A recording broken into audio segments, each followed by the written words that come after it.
Good afternoon. Excellencies, distinguished guests, ladies and gentlemen.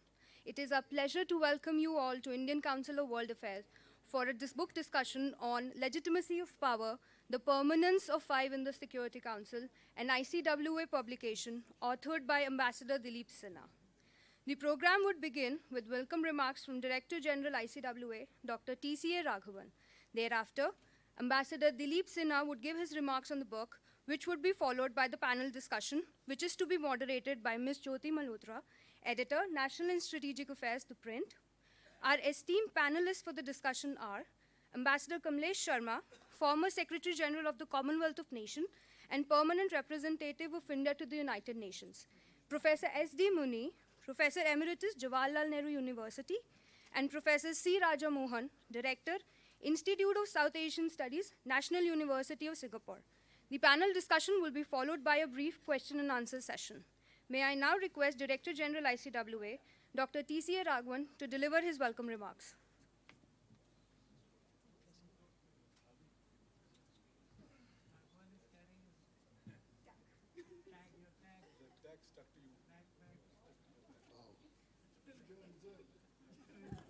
Thank you, thank you. Respected Shri Yashwant Sinha, Mr. Dilip Sinha, all the very distinguished panelists, Ambassador Kamalesh Sharma, Professor S.D. Muni, Dr. Raja Mohan, Jyoti Malhotra, ladies and gentlemen, dear colleagues, it's a great pleasure for us to launch this book, Legitimacy of Power, the Permanence of Five in the Security Council, written by Dilip Sinha as part of the ICWA book projects. This is, of course, a very detailed and incisive work based on a great deal of historical and analytical research, which Ambassador Dilip Sinha has carried out. And it is, of course, supplemented in addition by his own very rich experience of the UN system and multilateralism in general. So I'm very happy that we are launching this book, and it's wonderful to see such a full house to hear the discussion about it.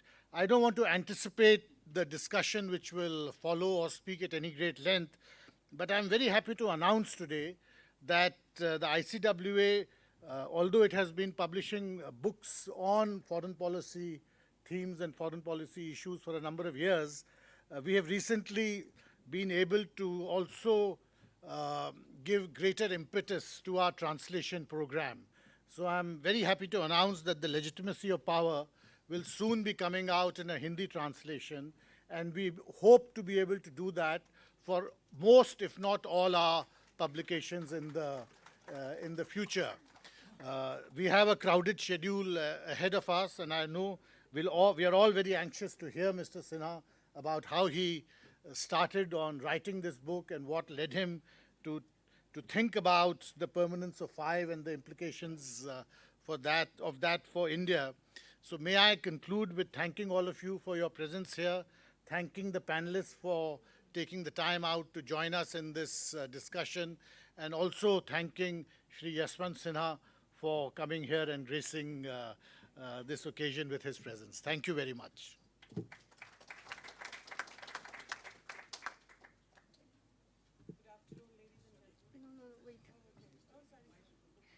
May I now request Ambassador Dilip Sinha to give his remarks.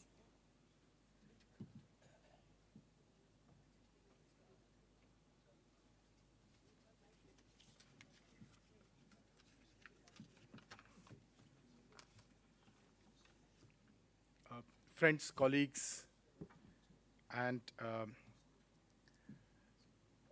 essentially friends and colleagues here, and my respected seniors here, it is such a great honor for me to have all of you here. I don't want to name anybody by name because each one of you is extremely important for me, and the fact that you have taken time out today in this fairly inclement weather to come all the way here for my book release is a great honor for me. I'm especially grateful to the panelists for having gone through the book and having agreed to come and discuss the book here today. Why did I write this book, and when did the idea of writing a book come to my mind? Well, soon after retirement, when I was here, I met the then DG of ICWA, Mr. Rajiv Bhatia, who asked me whether I'd be interested in writing. And I said, yes, I was. And he encouraged me to then give a proposal. The idea of writing a book on the Security Council had been agitating my mind for quite some time. About 10 years, 12 years ago, I had read a book by a professor of Columbia University called, a professor of history actually, Mark Mazover. He's of Columbia University, and he's written a book called the No Enchanted Palace. It's about the Security Council. And he, although he's a historian, when I met him, he said that he had strayed into political science and international relations and written this book. I was very impressed with the book because he gave a new perspective, and perspective that's been well known to Indians here, but to put it internationally, that the United Nations is known today for a host of performance in various areas: decolonization, disarmament, human rights, development areas. But it was not set up for this purpose. It was set up for providing security to the world. And it moved into this field of decolonization and disarmament through the influence of certain countries who actually, some of them were founder members, but they actually became influential or became independent later. And these were the countries of Asia, Africa, and Latin America, among whom India played the most prominent role, which moved the UN from being purely a security organization to an organization that started working for decolonization and development and disarmament. And in this, of course, India's role was extremely important.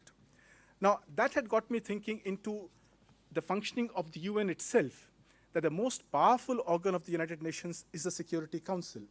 And yet the Security Council has been perhaps the weakest link in the organization, because the change that took place in the UN was not from the Security Council. In fact, the Security Council was largely a hurdle in this process, and the change came from the General Assembly, where these smaller countries and countries like India were extremely active. So that got me thinking, and this is the idea that came to my mind, and I started looking into the origins of the Security Council, the idea of how security cooperation in the world had started, essentially in Europe in the 19th century, and where the Security Council came from after the two world wars, and how the founders set it up. In this, obviously, the role of the Permanent Five was extremely important, so I looked at that. And I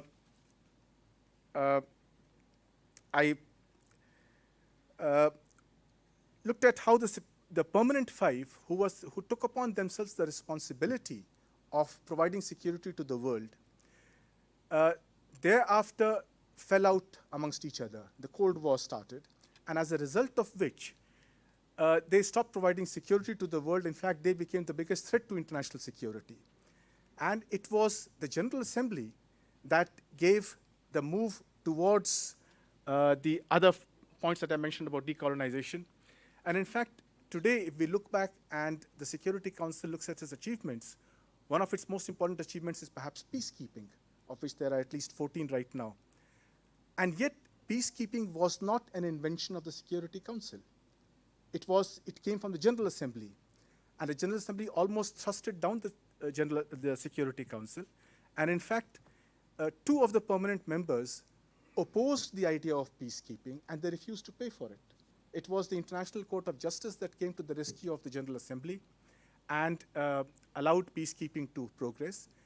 And the historical legacy of that is that today, peacekeeping is still funded, almost all except two, from trust funds, that is extra budgetary funds, not from the regular budget of the UN. Only two missions are funded from the regular budget. So that was one aspect of the role of the Permanent Five that I looked at. And the other comes in is India's role, of course, not its role itself, but India's campaign for a permanent seat. And that got me thinking about the campaign itself. For 40 years, we had pursued a policy of renouncing any interest in power politics and renouncing any interest in having a permanent seat. Then, about 25 years ago, we changed our policy and started trying for a permanent seat. And neither has got us anywhere. Not the renouncing power politics, nor the campaign for getting a permanent seat. And that again got me thinking as to, given the role of the permanent five, is it in our larger interest to try and aspire to become a permanent five, even if we do become permanent five member, and acquire the powers that they have? Our campaign is to make the Security Council more democratic, more transparent, and yet the lack of democracy and transparency comes from the permanence of five in the Security Council. So by joining it, we don't make the Security Council more democratic or more transparent. And that got me thinking into whether there are alternatives. Now that becomes a very complicated issue, so I have not gone into that in my book, although I have left open some ideas in terms of how possibly weighted voting, which is present, let's say, in the IMF and or the European Union, can be a possible way out. But that's a larger issue. What is important is that the present status quo is not in our interest, and it is not in the interest of the Security Council. The Security Council is today unable to provide security because the Cold War situation has almost come back to it. You see, we have the veto started getting used. Now, should we wait for another war to change the Security Council, as happened to the last two organizations, the Concert of Europe in the 19th century and the League of Nations? Or should we take steps to try and see if we can change the Security Council without necessarily going through a war? That's not going to be easy, because consensus building in today's polarized world is extremely difficult. And for India, the urgency comes from the fact that we have survived a US-dominated international order. With some difficulties, we had some problems, but there being no fundamental conflict of interest, we had not much difficulty with it. But when you look at a new superpower rising at our doorstep, and if the international order becomes dominated by that superpower, then we have to start rethinking our security interests and the role of the Security Council itself. So with this, I thank you and thank everybody. I thank in particular ICWA for the freedom it gave me in writing this book, not guiding me or seeking to influence what I wrote. As you can see, some of the ideas that I have here are out of the general line of what I would have myself said when I was in service. But that is some of the privileges that one acquires after removing one's boots and relaxing as a retired person. So with this, I thank everybody, and I'd like to join the discussion here with. Thank you.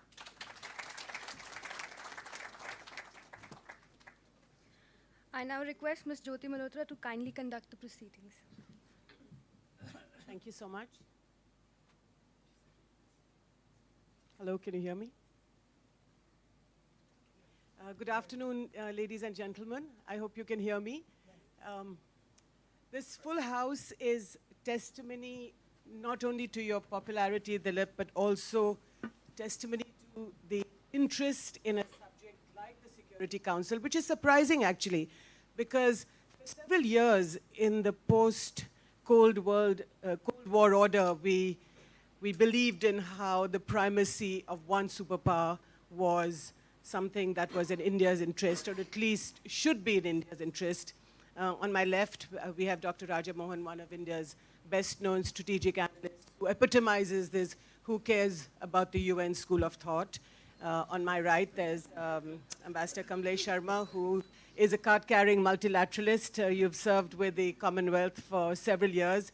And of course, Professor S.D. Muni. Everybody knows you, sir. You've been an ambassador and a very well-known strategic analyst and a professor at JNU. Ambassador Dilip Sinha, the author of this book.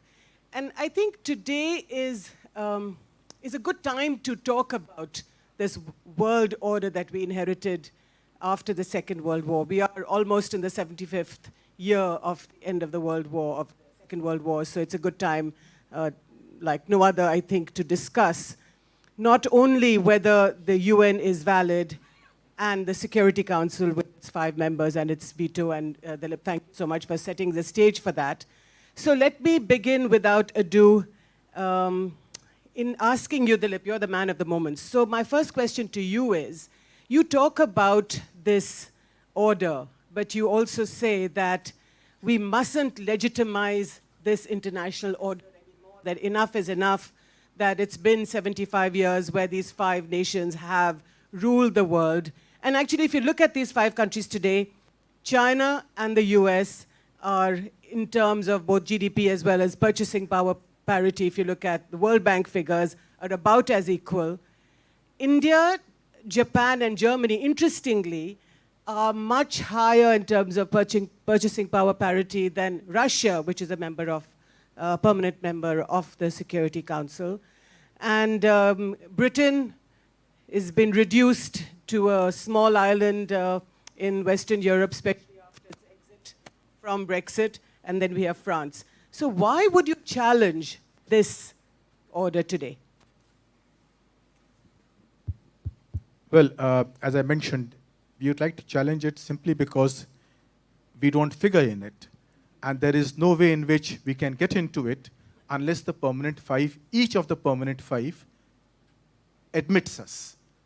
Now, to get into the Security Council as a permanent member, you require 2/3 majority in the General Assembly and a majority in the Security Council, with each of the permanent 5 voting for you. So any of the permanent 5 can block it, and we know where the objections are coming from. Where are they coming from?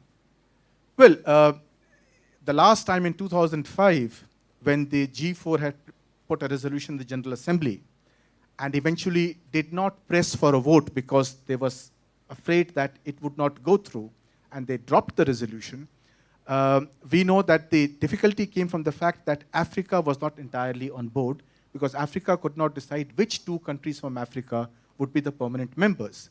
But the problem did not come from Africa. From my experience and from the experience of other people, we know that 2 superpowers were at that time, 2 permanent 5, were extremely active in Africa, trying to tell them not to support the G4 resolution.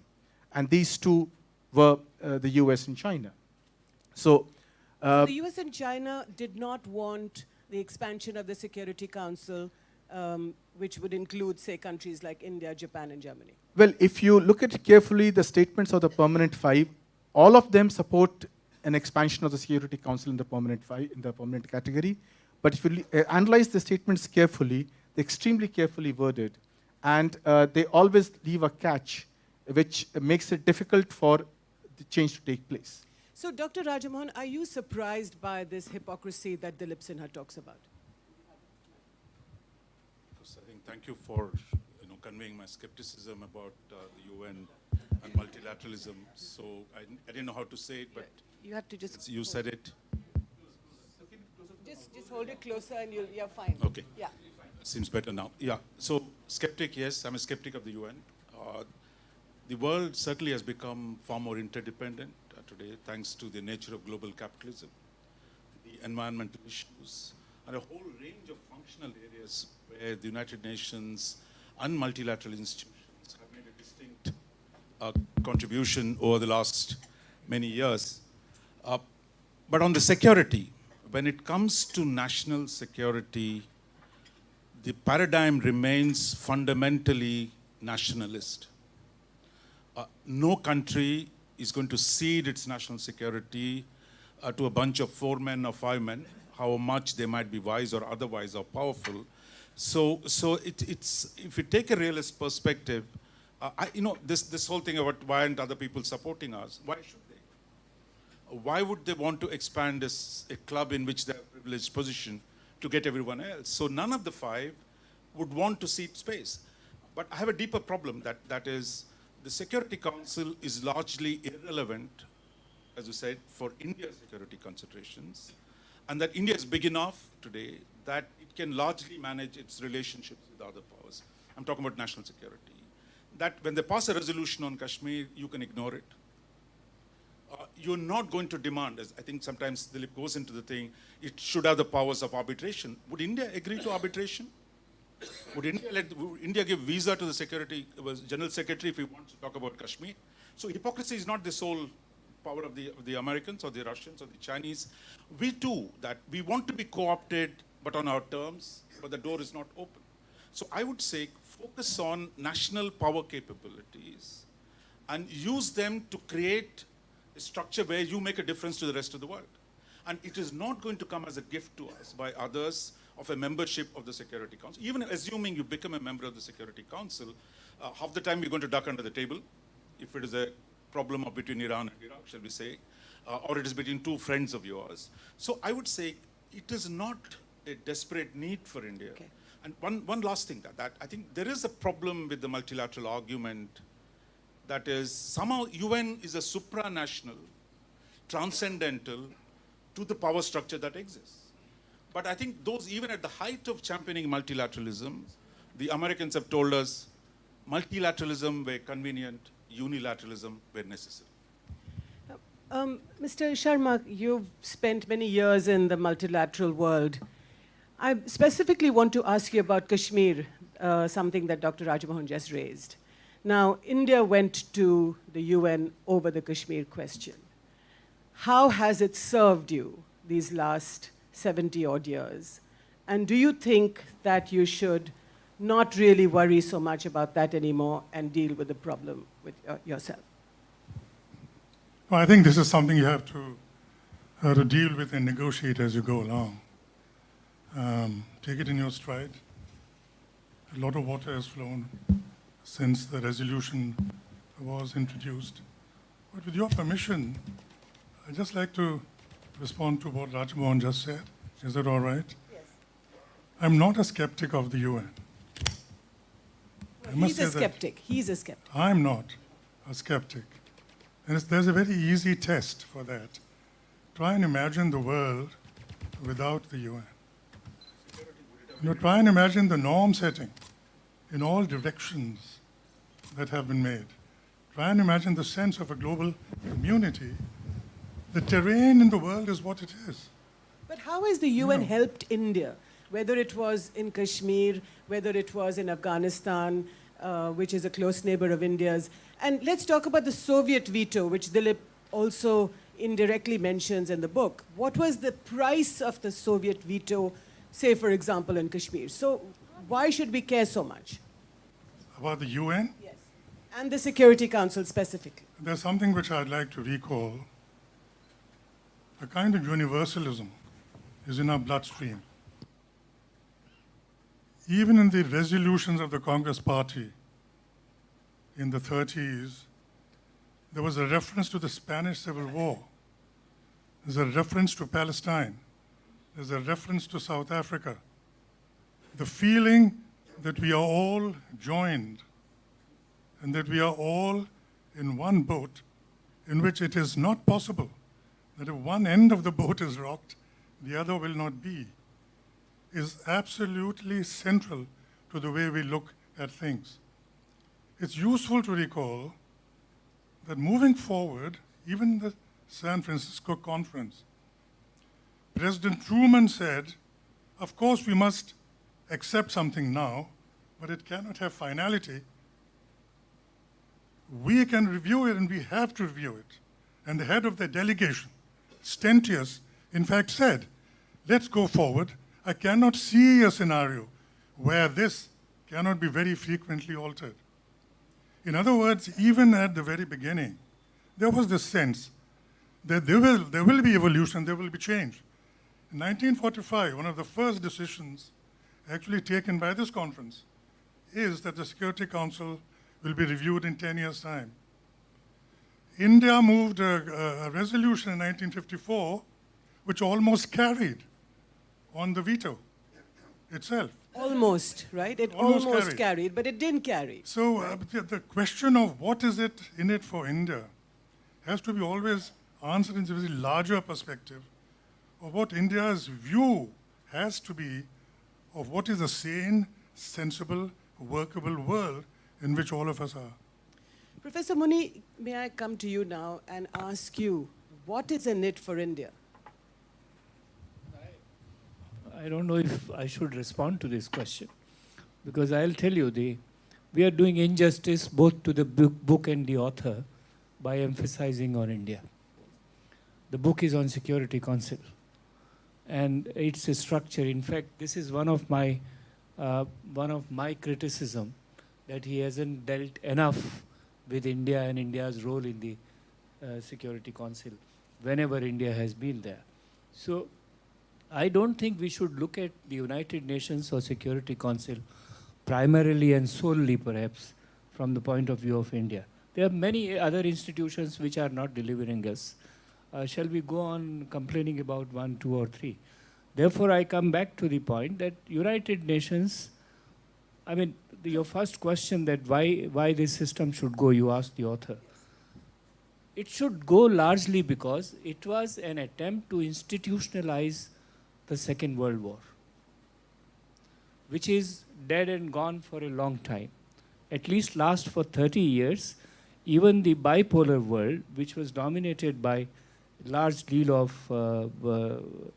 Second World War victors, is no longer relevant. I mean, the author rightly raised the question, what happens if China emerges? I don't know how China would emerge, that's a different question. But the world is in a flux, the order is in a flux. The United Nations cannot cope with it fully and precisely, not within its own parameters. I mean, he has beautifully gone into some of the chapters saying that many of the wars, I mean, I again would disagree with him, that Kashmir, which you are raising, was an initially success story. It was initially success story only to the extent that a bleeding wound was converted into a sort of an ulcer or something. And it continues to fester. United Nations is not been able to solve either Kashmir or Palestine or any of the problem which it attended. And therefore, United Nations is necessary for various things, not necessarily security, as Raja said, but for various other things, and people would keep this organization in one way or the other.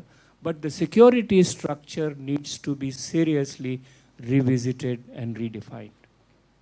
Now, this security structure, Dilip, can I ask you about the permanent veto that you talk about and which you rail against? Now, tell us a little bit about the veto, and, you know, despite Professor Muni, I would like to ask you about the price of the veto vis-a-vis India. Well, for us, the veto became important because of the Kashmir issue. And also because of, well, the Soviet Union exercised the veto 7 times for India. One was on the issue of Goa, and the other 6 were on the issue of India-Pakistan wars. So we had to depend upon that veto to protect us, because under the UN Charter, all members have agreed to obey the Security Council, which means if a resolution is adopted, then you are obliged to obey. Of course, a country can not obey it, and then it becomes a matter of who's going to enforce it. But yes, the fact that a country has a veto, the permanent 5 have, ensures that they are protected against any resolution of the Security Council for any actions that they carry out. But the non-permanent members have to depend upon one of the permanent members to protect them against the resolution. So this dependence on the Soviet Union, how did that make a difference? Well, as I said, we had resolutions against India starting from 1957, ending in 1971. 6 of them were on the issue of India-Pakistan relations or Kashmir. And one of them was on the issue of Goa, when our forces moved into Goa. And then those resolutions had to be vetoed by the Soviet Union so that they were not adopted and no action was contemplated against India. Okay. So let me ask you, Dr. Rajamohan, as China rises, what is the role do you see it play in the Security Council and outside? I think I'm quite impressed by the way China has begun to take advantage of the UN peacekeeping, for example. it's supposed to be non-permanent members' job, Europeans, North Europeans in particular. It was a very, low security thing that small countries did. But China moved in. I mean, China in fact, used to reject peacekeeping as a unacceptable kind of an activity. But in the last 15 years, they've taken to it, they've used the UN system. I'm saying they've instrumentalized an existing UN system in order to be able to project their power to different parts of the world, gain experience in operating different arenas of Africa. So where the question that China is asking itself is, how do I use the UN to serve my national interests? In India, I think we've tended to put the question in a reverse way, that UN is an abstraction, is for the global good. What do we do to promote global good by supporting the UN? I think these are two, I think the Chinese realist tradition or power tradition essentially makes it the case of how do I leverage an existing mechanism in which, of course, they have a privileged position to their best advantage. But India is, I think, constantly trapped between an idealized version of the UN, which never existed, not even from day one, to one where you want to be part of it because it's prestigious. So I think we are constantly oscillating between two ideas of the UN. It is somehow an abstract global government. There is going to be no global government. And if there were, particularly, would we want to leave decisions on international peace and security to the wisdom of the Chinese? Would we ever accept that kind of a situation? So I think it's not in our interest to have a structure that can overrule sovereignty. And I just want to add one. Yeah. This idea of intervention, or UN resolutions. One of the worst moments, Mr. Sinha was in the government, 98 nuclear tests. UN Security Council passed a resolution. Almost everybody was for it. And now, did it kill us? It is our relationship with France, it's our relationship with the US that produced limits on what the Security Council could do. It was not about law. I think that is part of the problem, thinking that is somehow it's the Supreme Court. It is not a Supreme Court. It is not the world government. That is, as long as your leverages with the other powers, you can manage it. That is the lesson we've learned in the last 20 years. Right. Yeah, I just, one other thought, which is, we were so upset with the UN is intervening in other countries.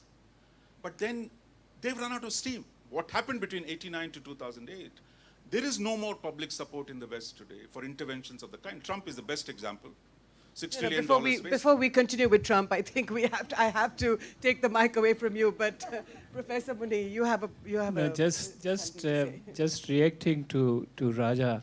Why are we so worried about United Nations? We have never been like the Chinese, like any other country. They have used United Nations whenever they can. They have defied United Nations whenever they can. India has defied it on 1971. Everybody knows it. 1987, we couldn't care less. United Nations, Jammu and Kashmir problem, we have said we don't recognize United Nations, and they are being paid all right, whatever else it is. And we have used United Nations wherever we want to. This is exactly what China has done. No, fair enough. But these are institutions which, it's not typically Chinese use of that institution. It is typically anybody else's use of. Syria has not bothered about it. And what the world has been able to do to Syria except for destroying it? There is nothing which they have been able to change it. So yes, I mean, the core is that there are institutions. United Nations is one of the institutions. It has some pluses, lot of minuses, particularly Security Council, lot of minuses. Security Council, I mean, I'll have a problem with the... Anyway, yeah. No, you can finish. We'll come later. Okay. So in that case, Ambassador Kamalesh Sharma, to you, and directly about Dilip's book. His book is about challenging the legitimacy of this order. Do you think it should be challenged, or should we work around it? I think it's absolutely necessary to challenge it. We should not forget that India was instrumental in enlarging the definition of what constitutes human security. We talk about... put the mic next to you. You have to put the mic closer to you. We talk about the right to protect now. Yeah. Well, you must remember, it was not the Security Council which expanded the meaning of the word security for the citizens of the world, but the developing world, and India took the lead in it, and it came from the General Assembly. And now, this need is even greater than ever before. What is it that migration means for international security? What does cyber security mean? What does terrorism mean? What do all of these developments?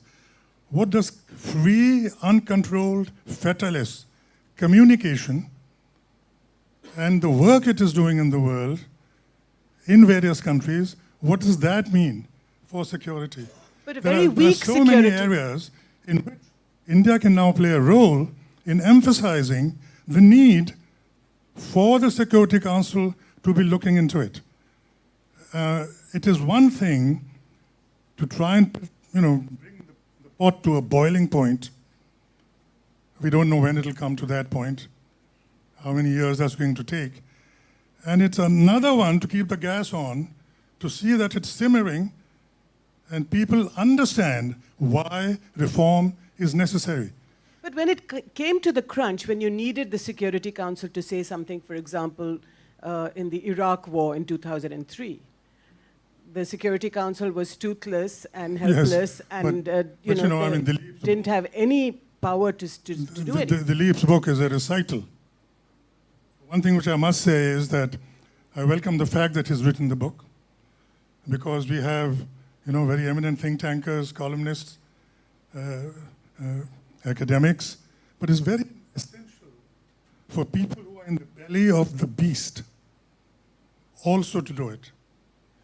In this century, since the Cold War was over, I think Chinmay wrote The Horseshoe Table. That Hardeep, 2006 was, and then Hardeep has written Perilous Intervention, and now he has written it, because the feeling you get as a practitioner dealing with the others is a very special understanding of what is going on. And he hasn't beaten around the bush. Dilip has said, you can call it subjective, this is what I think. It's not a dry book. As you go along, he gives his views. And at one point, he says it as is, as he thinks it is. The record of the Security Council to answer your question has been absolutely, quote, abysmal, unquote. But that doesn't mean that you can challenge an order that nobody is going to give up, Dilip. The fact is that it's going to stay. Even the former United Kingdom of England and Wales, this little island that is left after Brexit, or the impending Brexit, is not going to give up its place and its vote. Well, that is an important point. The point is that you have to keep questioning it. It may not change because of our questioning, but at least we register our protest. And as a country that at one time changed the direction of the United Nations in the 1950s, I think we can do it. I think it is possible for India with its, as Mr. Kamalesh said, with its universalistic foreign policy to use this. And we must take advantage of the fact that we are a universalistic country. We don't think only of ourselves, we do manage to think about the people also. The concept of non-alignment was a movement started by India, and it remained a movement. Now, one can scoff at it, but the point is it had a role to play. And India has always hit well above its economic and military weight. Okay, on this hopeful note, I think I'm going to open this discussion to the House. While talking about reforms, and you referred what India should do, India should not do, what India has not done is one thing which I am just putting it before the House, that we must ask that whenever Security Council gets paralyzed, and it gets paralyzed on various occasions, refer back to the General Assembly. That is what they did during the Korean crisis, when it suited some of the powers in the beginning. After that, nowhere. Why? I think besides our being on the table, what effort should be made is to change the rules of engagement.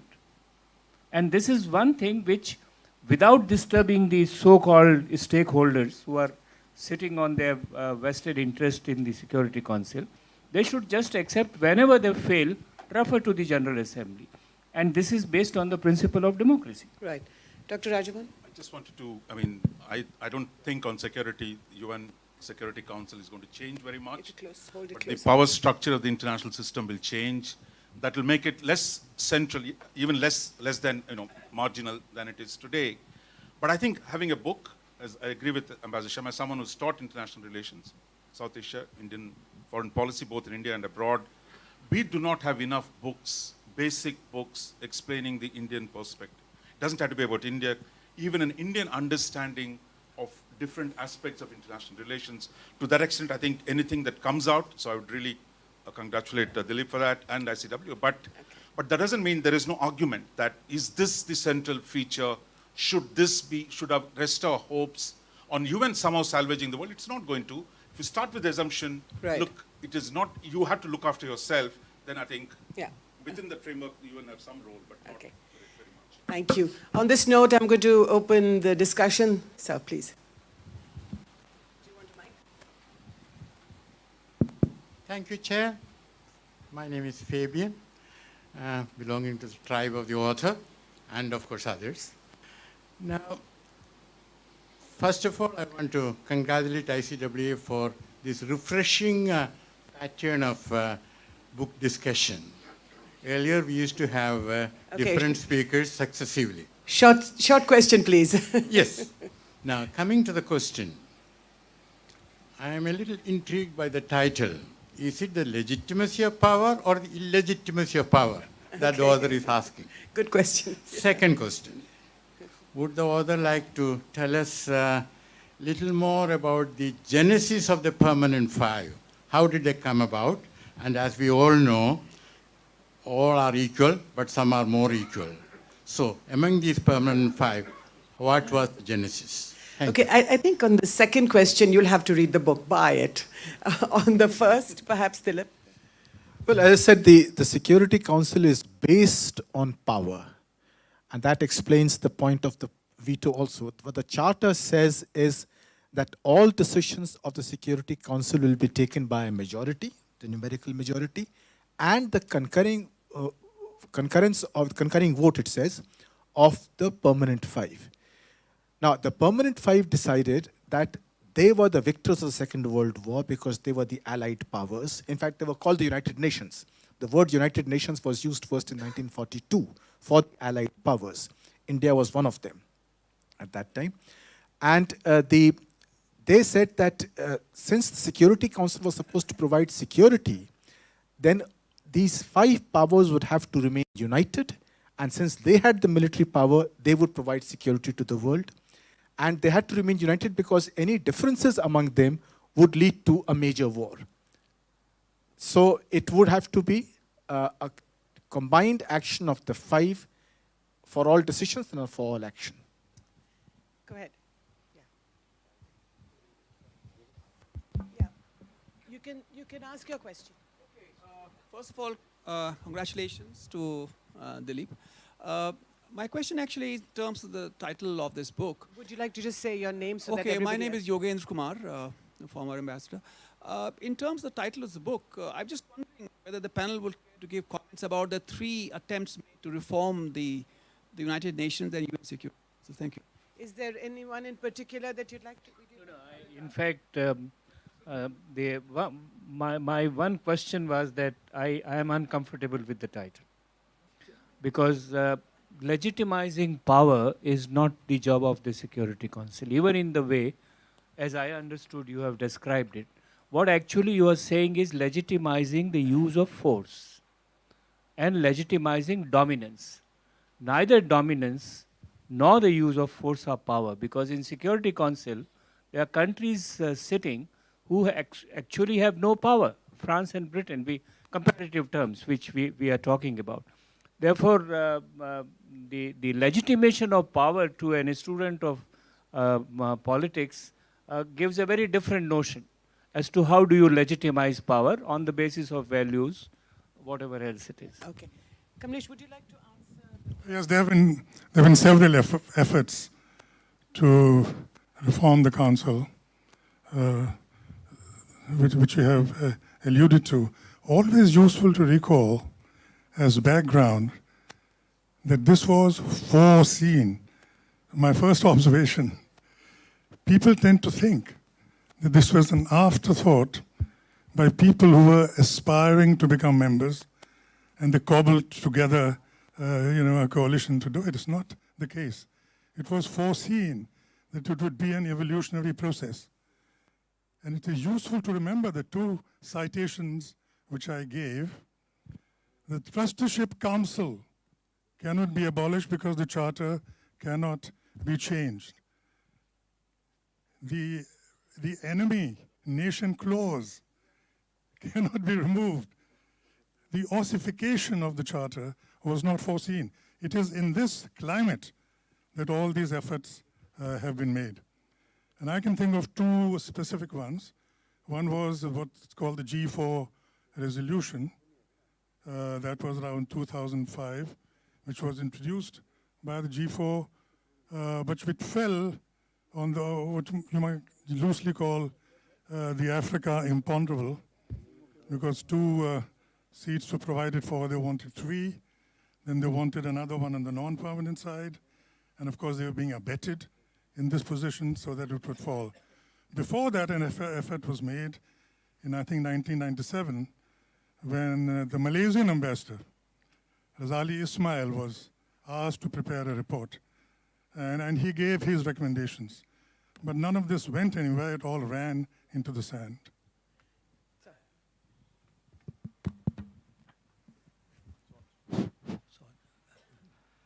First, my compliments to the author. Very, very readable book, very useful book. Thank you for writing it. I was not intending to take the floor, but Raja Mohan's intervention has left me no choice but to say a few words. So I thank him for that. I thank him too. I think he's doing a great injustice to the Indian diplomatic service, Indian foreign service, and India's governments right from Nehru's time till date. Nobody ever thought in India that UN was a supra-state or a global government or overriding all other governments, government above all other governments. Nobody ever in India thought that UN was a supra-government. That is one thing.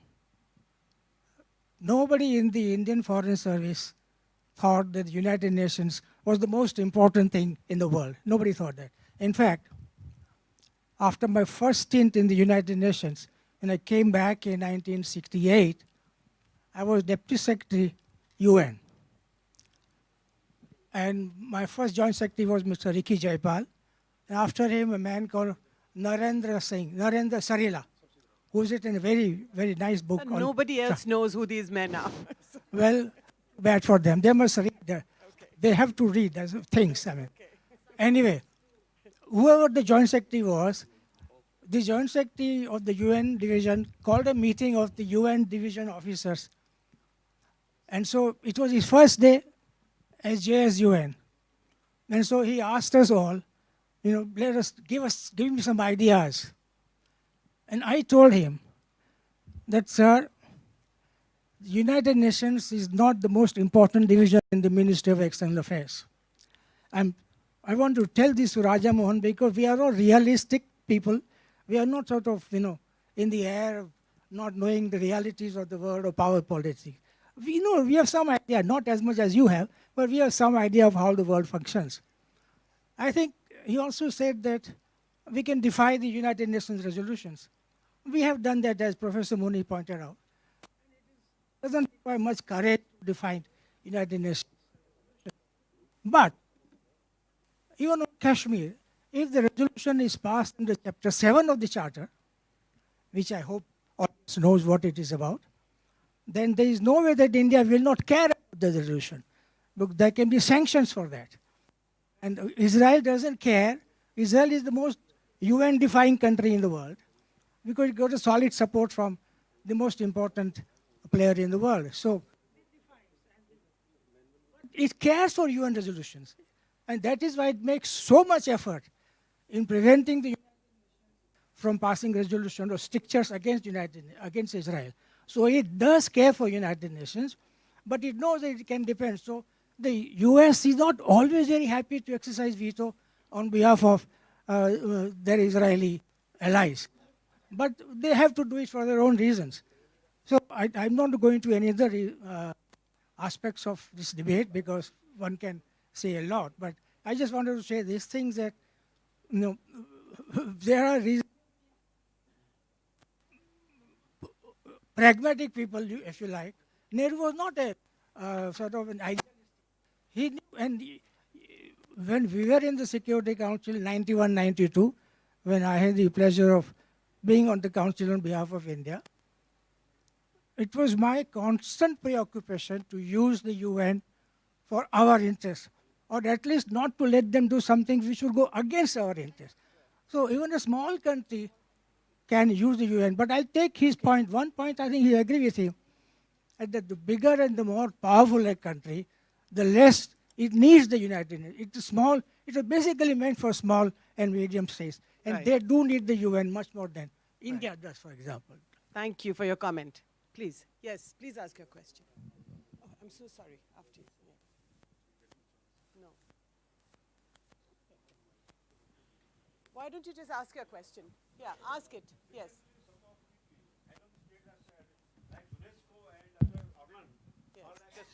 Center of corruption. So many questions are being asked whether this credibility is also being questioned. And some people are already writing obituary of UN. Do you think its days are numbered?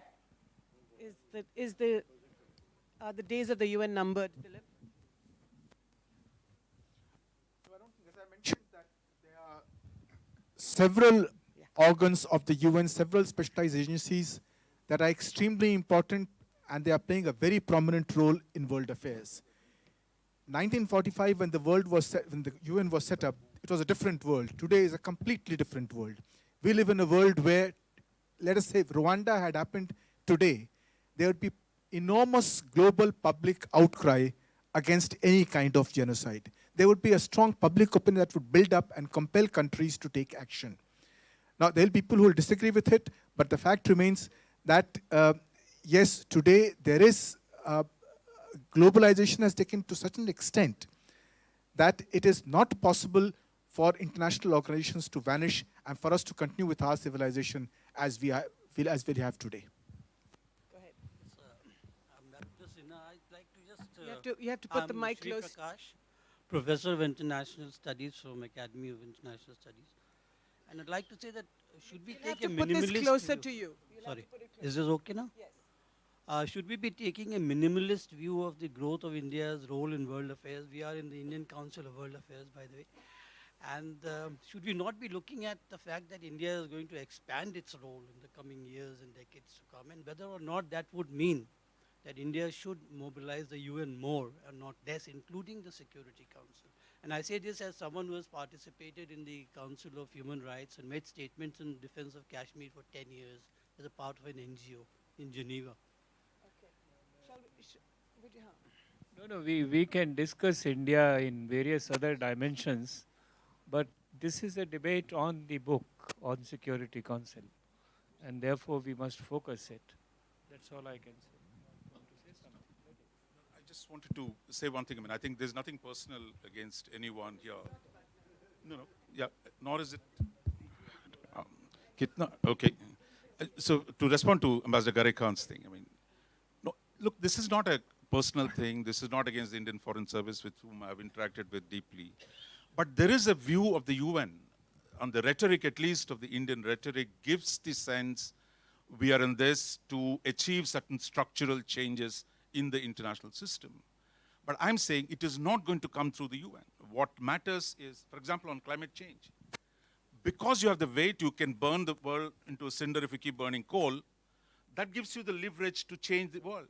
Not working through a UN system or hoping that somehow we'll get into the system and do it. So I think it's, again, I'll just give you one example. I mean, to say why India did not follow its interests. I mean, you didn't ask me, I don't want to go in that direction. Okay.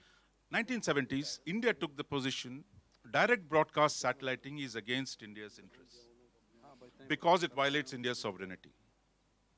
Now, we've done a lot of things in the 70s and the 80s, which were fundamentally against our own interests. I mean, we can debate that separately, but on the question of security, that you were constantly compelled actually to defy the UN, because on Kashmir in 1971, that brings me to the point of legality and legitimacy, that nobody in the UN General Assembly even supported you. That didn't mean there was no legitimacy to the intervention. Right. So I think we got to differentiate between legality and legitimacy. Okay. And legitimacy comes from the righteousness of the cause and your ability to mobilize support. In that, the UN is a mechanism, it is not an abstraction beyond your interests. That's all I was saying. Thank you.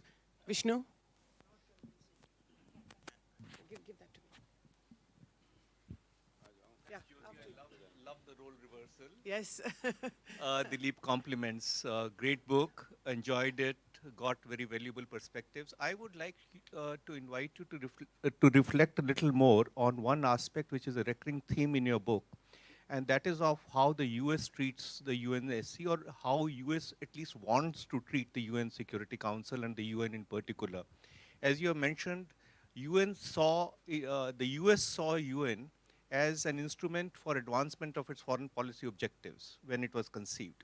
And yet it is frustrated because increasingly so, the US efforts to use UNSC to legitimize its activities or its interventions is not succeeding.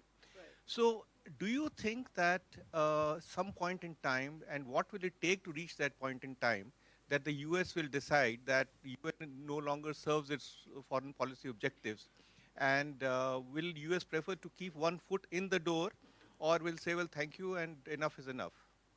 Okay. Well, as I said, the Security Council, the UN itself, the Security Council aspect has survived because despite all the criticism that various permanent 5 countries have made of the Security Council at various stages of its existence, none of them has walked out of it, except for the Soviet Union for about 6 months in 1950. Otherwise, they have not stepped out. And that is the reason why it has survived so far, not because of the other members. And the US may criticize the Security Council, but it's always been present there. It is still the major funder of the United Nations and has been the major country that has taken most of the actions that have been authorized by the Security Council.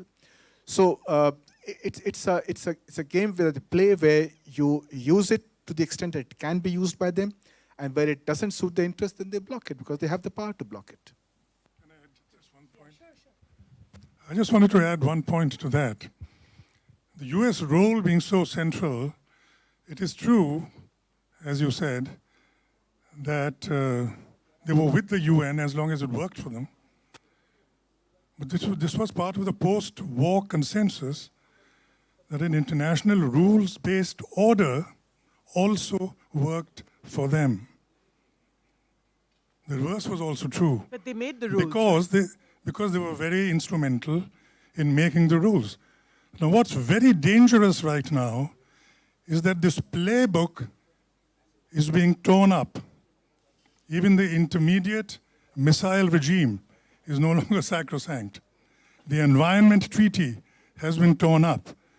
What one thought was great achievements of President Obama in trade negotiations between the Atlantic and the Pacific is being torn up.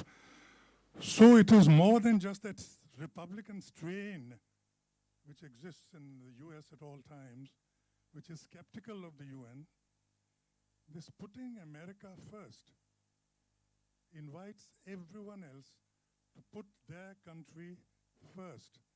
And if that what happens to the post-war rules-based system on which the UN rests? No, but I have to say here that it was not, the Chinese were not listening to Trump. The Chinese were trying to rewrite their own rules for a long time, even before Trump.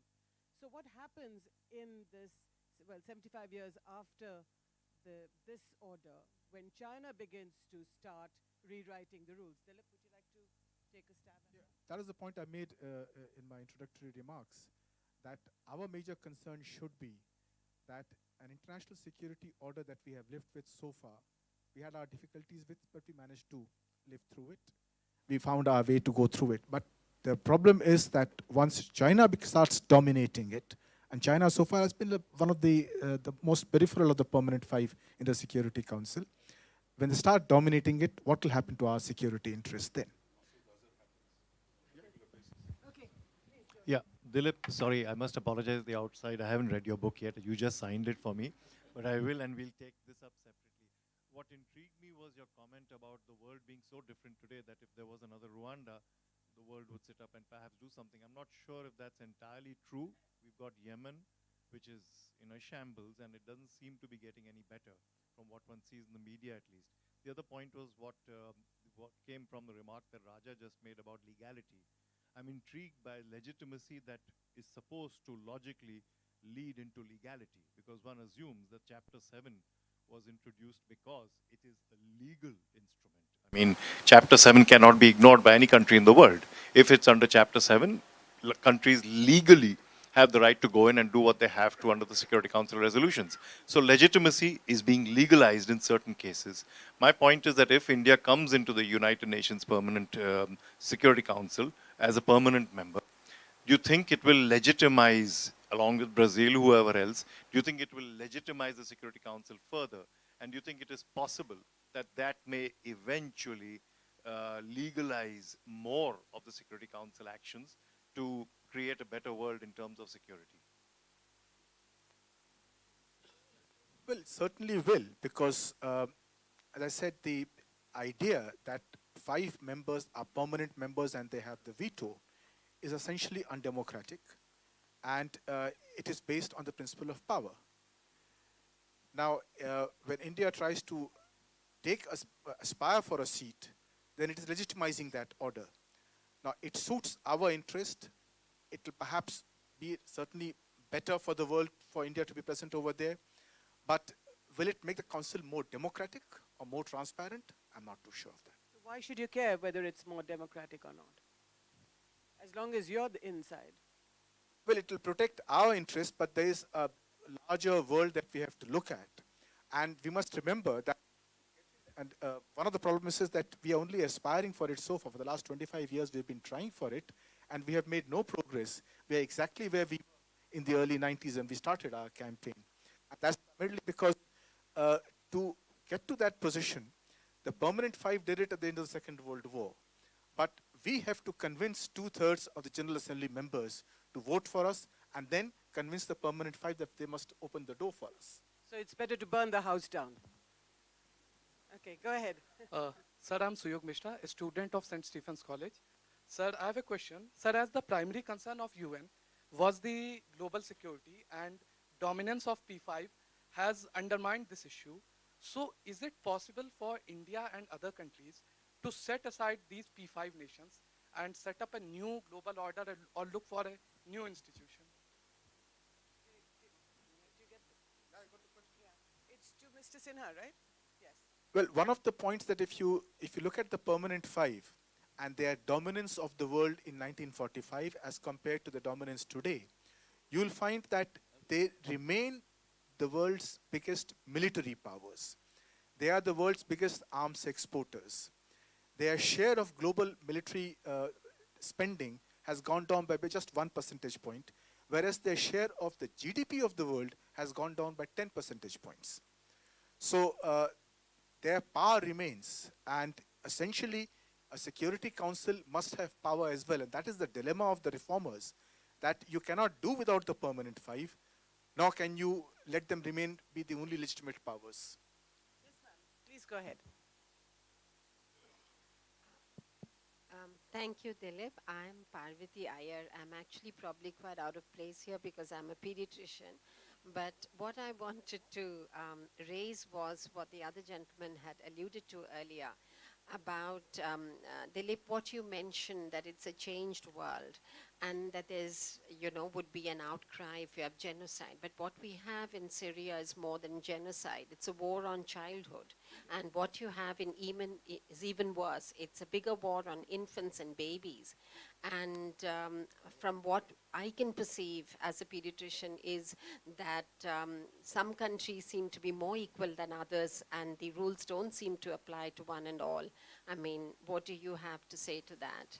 It's extremely distressing, the images that you see of how, the war on childhood keeps going on and on, as Lisa Doucette puts it. Thank you. Ma'am, we like pediatricians, so thank you so much for your question. Dr. Rajman?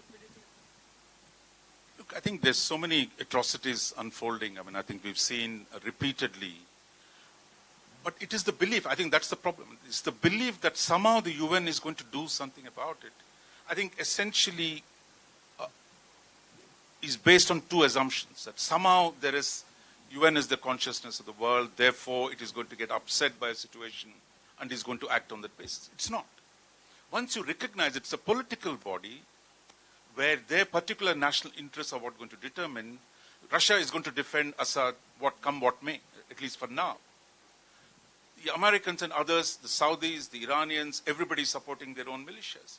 Now in that, the UN, the five are never going to agree. So I'm not frightened by the five as a permanent because it's only for a short period that they seem to be on the same side. That's not because they all agreed on everything. Between 89 and recent, until 2008, Russia was licking its wounds. China was not still a great power. So the Americans could do what they wanted. But today they can't. So it is going to be stymied. If we all agree, there's going to be a return of great power competition has happened. So the five are going to neutralize each other themselves. But did anybody raise the voice against 1971, what was happening in Bangladesh?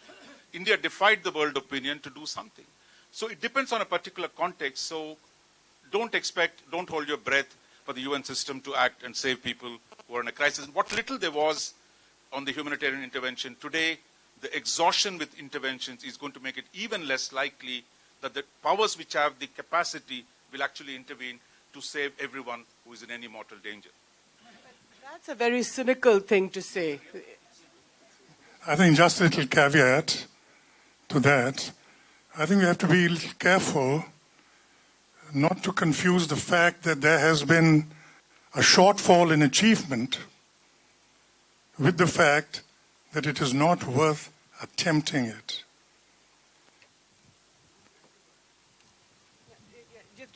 Just hold it. It's very difficult to find whether at national, regional, or international level, any project just met 100% of its aims. But let me give you one or two examples.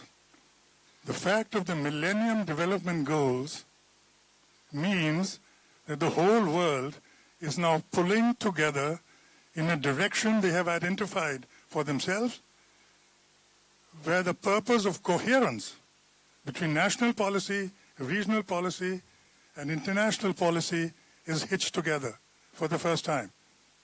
Yes, you can always point to a direction and say it's not financing for development. And India was very closely involved, which led to the Monterey Consensus. North and South were talking past each other. It was with that thing started in the UN, when common ground was created, when lenders, receivers, the world community agreed, yes, there are certain benchmarks which should not be compromised. I'll just give two examples. But I think, if I was in Yemen today or in Syria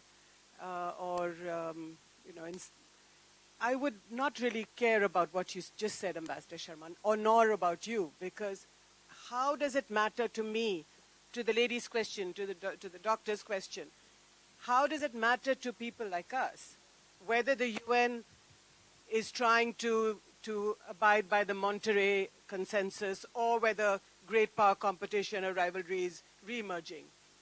I think the point here that I'm trying to make in the book is that when you look at the UN and its various organs, now you have had national global threats like H1N1, Ebola, AIDS, where the UN was able to act.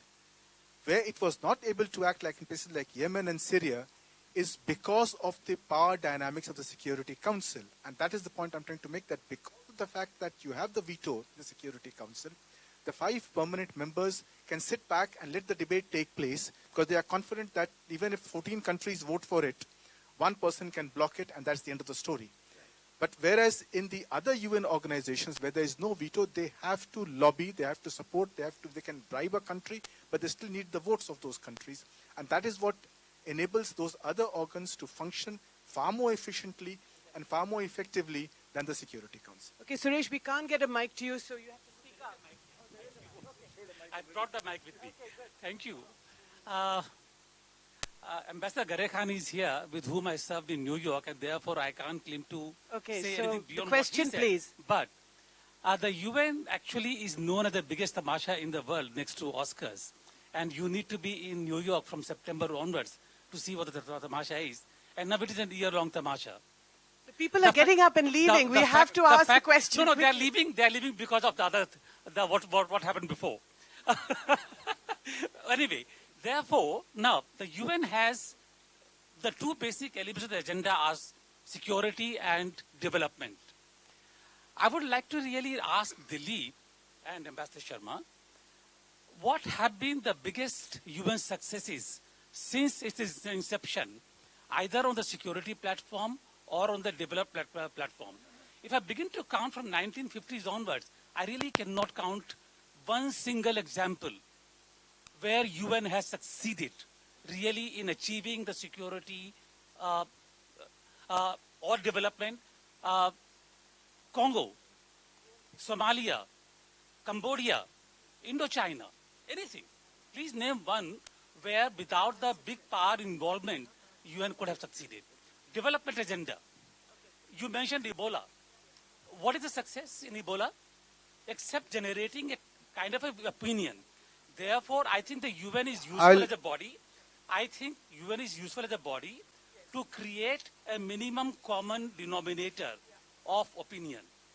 Well, the one point where the Security Council functioned according to the Charter was the invasion of Kuwait by Saddam Hussein. When the US went to the Security Council, got a resolution which was supported by the Permanent Five and by the majority of the members, and went in for action and removed Saddam Hussein from Kuwait. So if you're looking for one example where the rule was followed and action was taken, it's Kuwait. Thank you. Yes. My question is to Dilip and Ambassador Kamalesh Sharma. Now that the Fizz has gone out of the group of four, Would you like to just tell everybody who you are? Ambassador Prakash, former ambassador, and a colleague of... Okay. So now that the G4 is what it is, the Fizz has gone out of Brazil, China has made it very clear that it will never kind of countenance Japan's inclusion. People are maintaining an ambiguous stand with regard to India.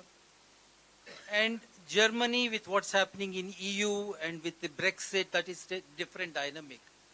So is there a realistic route for India alone to take it forward? Seems unlikely. And I think from all the discussions... So what's your question? I'm my afraid question is there a realistic route for India to advance its agenda? And aren't we kind of conveying to the people of India that this is an ongoing real process, while in fact there is none? No, I don't think that's why I said they will respond. That's what I said, that India should change the agenda and change the rules of the Security Council whenever it gets paralyzed. Not many people see any hope of India getting in. China got in largely because of the strategic deal which happened at that time. Otherwise, People's Republic of China would have also remained outside if they did not have their problems with the former Soviet Union. They wanted to. So I don't see much of the prospect of India really getting with a veto at all. I think I made this point earlier. Once again, we have to draw a distinction between the doability of a project and the desirability of a project. The doability, there were some high points, and I mentioned two. There were one or two others. Right now, there's a slump, there's no doubt. If for no other reason than what we described as happening in America, one of the leading countries, and how that message is being read by the other members of the Security Council. At the same time, we have to be all the time emphasizing the necessity for doing it. Even internally, if you look at the group of four, India is going in a phase of political transition. Brazil is in a phase of political transition. In a slightly longer term, Germany is in a phase of political transition.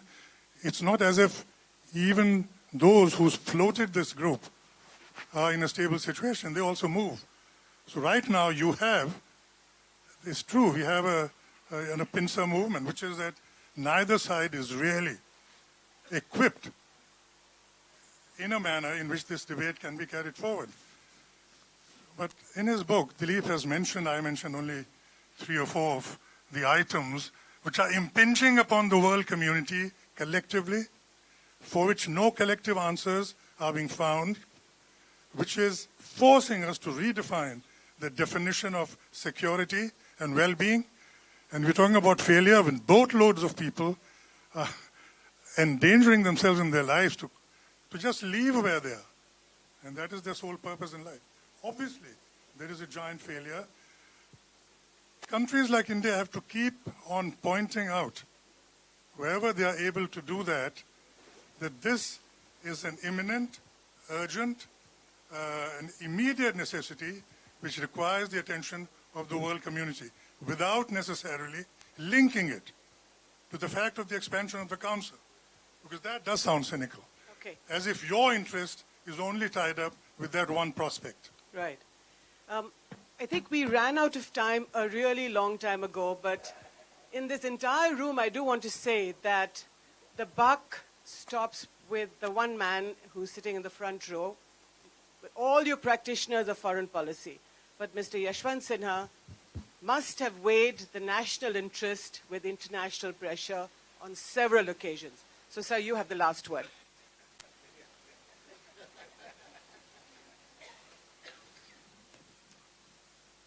I basically came here to collect some gyan, not to dispense it from my side. But we heard the discussion. It's been very useful, and my compliments to Dilip. You have the Foreign Service Parivar. The Sinhas also are a Parivar.